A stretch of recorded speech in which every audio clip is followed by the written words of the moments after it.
যাত্রীদের ভোগান্তিতে পড়তে হয়। নারী টানে যারা ফিরে আসেন গ্রামে, বিশেষ করে এই ঈদের 1 থেকে 2 দিন বা 3 দিন আগে থেকে কিন্তু সিএনজি চালক, বাস চালক, মাহিন্দ্র চালক, অটো চালক বা রিক্সা চালক যারা আছেন তারা কিন্তু ভাড়াটা দ্বিগুণের থেকেও বেশি করে তোলে।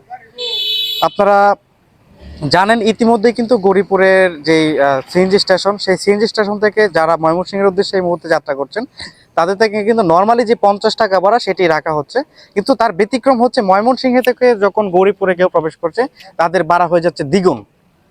সর্বোচ্চ আজকে দিনের বেলা 100 টাকা পর্যন্ত নিয়েছে, এখন অব্দি 100 টাকা নিচ্ছে। কিন্তু রাত যত বাড়বে, মানুষের চাপ যত বাড়বে আরো, ততই কিন্তু ভাড়াটা আরেকটু বেড়ে যাওয়ার সম্ভাবনা কিন্তু আছে।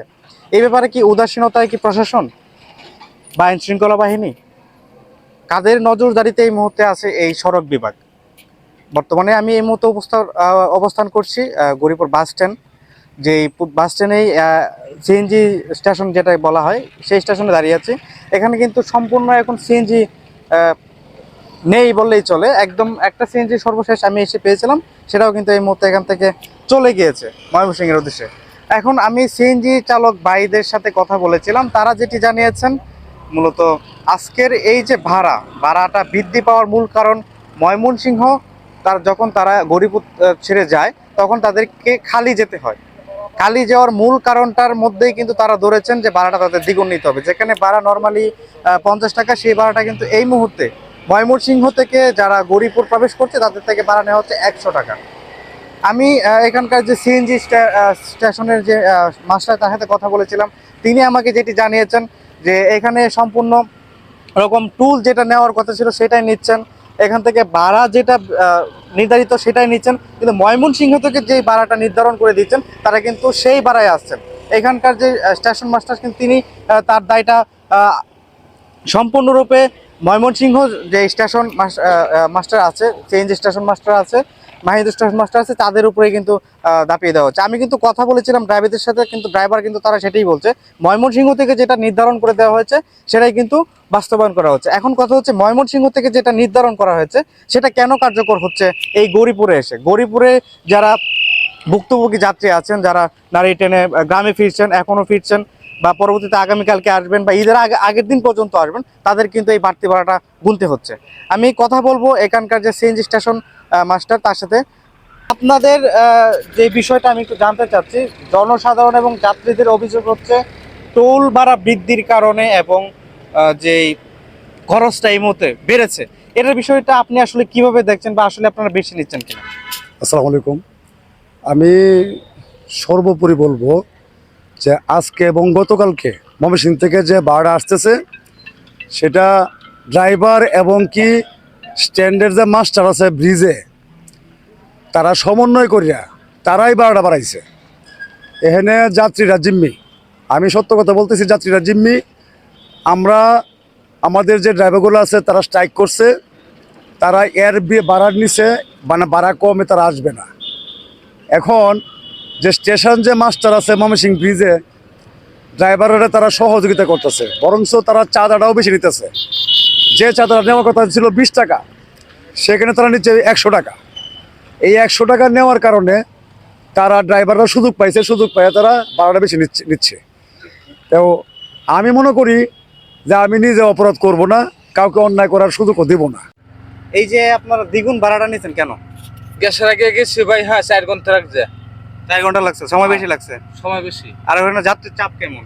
যাত্রীর চাপ ভাই মোটামুটি ভাই। মোটামুটি। হ্যাঁ। এমনকি মূলত গ্যাসের দোহাই দিয়ে আপনারা ভাড়াটা বেশি নিতেছেন এরকম? ভাই শুনেন, 4 ঘন্টা সময় লাগছে গ্যাসের।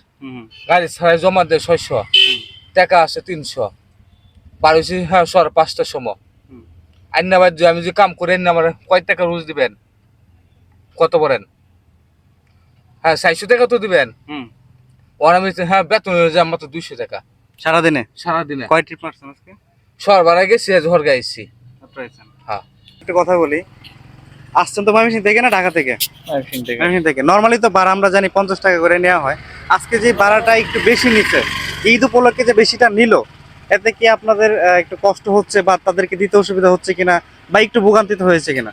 না, এটা তো অবশ্যই ভোগান্তিত হচ্ছে। ধরেন আপনার নর্মাল ভাড়া 50 টাকা, এটা এখন দ্বিগুণ হয়ে গেছে 100 টাকা। এখন বিষয়টা হচ্ছে এরকম যে আমরা যদি না আসি তাহলে আমাকে হ্যাসেল করতে হবে। যেমন এখন কয়টা বাজে?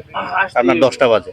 তা আমি আর 2 ঘন্টা লেট করলাম, 100 টাকা 100 টাকায় যাইলে যান, না হলে ওকে ফাইন। তা আমি আসবো না, আরেকজন ঠিকই আসবে, ঠিক আছে? তো কেউ না বিষয়টা- কেউ আসবে। কেউ না কেউ আসবে। আচ্ছা, এই বিষয়ে কি অভিযোগ দিচ্ছেন প্রশাসন বা সিএনজি স্টেশন যারা না, আসলে এটা আমরা অভিযোগের জন্য আসলে যাই না। এখন হচ্ছে যে আসলে জার্জি চিন্তা জার্জি করে, যে আমি যাইতে পারলাম, ওকে ফাইন, এই টাকাটা হয়তো আমি বের করতে প্রবলেম হচ্ছে না, কিন্তু অন্য যারা আছে আমার মতো তো সবাই না, ওদের কিন্তু আসলেই প্রবলেম হচ্ছে। তো এটা এরকম উচিত যে ঠিক আছে, ঈদ একটা পারপাস, যে আমরা 10 টাকা 20 টাকা বেশি নেই, কিন্তু আপনার ডবল মানে 50 টাকা বেশি, এটা হিউজ। দ্বিগুণ হয়ে যাচ্ছে। এখন আপনার সামর্থ্য আছে, আর ধরুন আমার সামর্থ্য নাই, তখন আমি কি করবো তাহলে? এটাই বলতেছি, তাহলে কি আমাদের প্রতিবাদ করা তখন উচিত ছিল? হ্যাঁ, অবশ্যই ছিল। আমি প্রতিবাদ করছি অলরেডি। যেমন আমি বলছি যে তুমি আমার কাছ থেকে 60 টাকা নাও। আমি গতকালকেও গেছিলাম, 80 টাকা নিছে।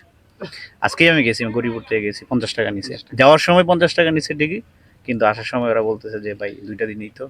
এখন দেখা গেছে প্রতিবাদ আসলে করলে তো অনেক কিছু করা যায়, কিন্তু ওদের দিক থেকেও তো দেখতে হয়, কিন্তু এটা অনেক বেশি। আপনার সামনেই তো আমি ওর প্রশ্ন করলাম, ও বললো সারাদিন সকালবেলা ময়মনসিংহ গেছে। ওইটাও ভুল হচ্ছে। এটা কি বিশ্বাসযোগ্য কি? না, এটা বিশ্বাসযোগ্য না। ওরা টিপ মারতেছে, ঠিক আছে, কিন্তু কারণ হয়েছে না, এটা ঠিক আছে, গ্যাস হয়তো ঠিক মতো আপনি পাচ্ছেন না, এটাও ঠিক আছে, কিন্তু বিষয়টা হচ্ছে আপনি অ্যাক্টিভ মারছেন, এটাও আবার ঠিক না। অমিতা বলছে এই বিষয়, কিন্তু বিষয়টা হচ্ছে হ্যাঁ, বাড়া ঈদের সময় সে বেশি নিতে পারে, 10 টাকা 20 টাকা বেশি নিতে পারে, কিন্তু আপনি 50 টাকা বেশি সে নিতে পারেন, এটা হয় না। কথা বলবো একজন সিএনজি চালক ভাইয়ের সাথে।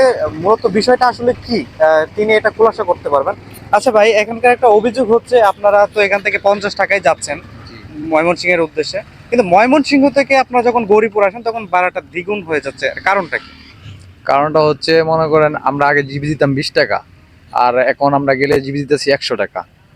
তো সিরিয়ালে বললে কেউ 100 পড়তেছে, 80 পড়তেছে। এটা সিরিয়াল মাস্টার মেনটেন করে দিচ্ছে আর কি। আপনি আজকে সারাদিনে কতবার ময়মনসিংহ থেকে গৌরীপুর আসছেন? আমি 4 সিঙ্গার মাসি, মানে 2বার গেছি 2বার আসছি। কত করে রাখছেন? গেছি 50 টাকা, আসছি 80 টাকা করে। তার মূল কারণটা কি আপনাদের এই ময়মনসিংহের যে স্টেশন মাস্টার যিনি আছেন, আপনাদের সিএনজি স্টেশন মাস্টার, তিনি আপনাদের একটা ভাড়া নির্ধারণ করে দিয়েছেন বলে কিন্তু ভাড়াটা বেশি নিচ্ছেন, না উনি জিবির টাকাটা বেশি নিচ্ছেন বলে, কোনটা? উনি মানে জিবির টাকাটা তো আমরা 20 টাকা জায়গায় যেহেতু 100 টাকা দিচ্ছি, তো উনি করে দিচ্ছি যে এত করে বলবা, মানে মাস্টারের পরেই আমরা যাত্রী উঠাই। মাস্টার এখন জিবির টাকাটা তো আপনার দিনে একবার দেন, একবারই দেন। একবার দেওয়ার ফলে আপনারা যখন ভাড়াটা দ্বিগুণ মারতেছেন, ধরেন 3বার 4বার করে আসতেছেন, তখনও তো ভাড়াটা আপনার বেশি নিচ্ছেন, তার কারণটা কি? তার কারণ এটা তো ওই যে মাস্টার মেনটেন করতেছে, তারপরে 10 জন যে পথে চলবো আমার তো একই পথে চলতে হইব। এই যে যাত্রীরা আপনাদের সাথে কথাবার্তা বলে মানে ভাড়াটা কেন বেশি নিয়েছেন, তখন আপনারা কি বলে বুঝতেন আসলে, একটু বলেন তো? তখন বলি যে ভাই বোনাস, কারণ আমরা খাইলে যাই অনেক সময়, তারপরে পাম্পে গিয়া গ্যাস লইতে হয়, এখানে 2-3 ঘন্টা জায়গা সিরিয়াল জানতে হয় অনেক সময়। আর আমরা হয়েছি জমার গাড়ি, মালিককে 600 টাকা দিতে হয়। এই যে আজকে 400 টাকা বেতন পেয়েছি ঈদবাজারে, আর ঈদবাজার সারা আমরা 1500 টাকা বেতন নিতে পারি। সর্বশেষ যে গৌরীপুরের যে দ্বিগুণ ভাড়া বা 3 গুণ ভাড়া বেশি নেওয়ার যে অভিযোগটা আপনাদের ছিল অনেকেরই, যাত্রী সাধারণের, সেটি কিন্তু আমি আপনাদের মধ্যে তুলে ধরার চেষ্টা করছিলাম। এই মুহূর্তে আমি গৌরীপুর বাস স্ট্যান্ড থেকে বিদায় নিচ্ছি। সবাই ভালো থাকবেন, নিরাপদে থাকবেন, আপনাদের ঈদ যাত্রা সুন্দর এবং মসৃণ হোক। আল্লাহ হাফেজ।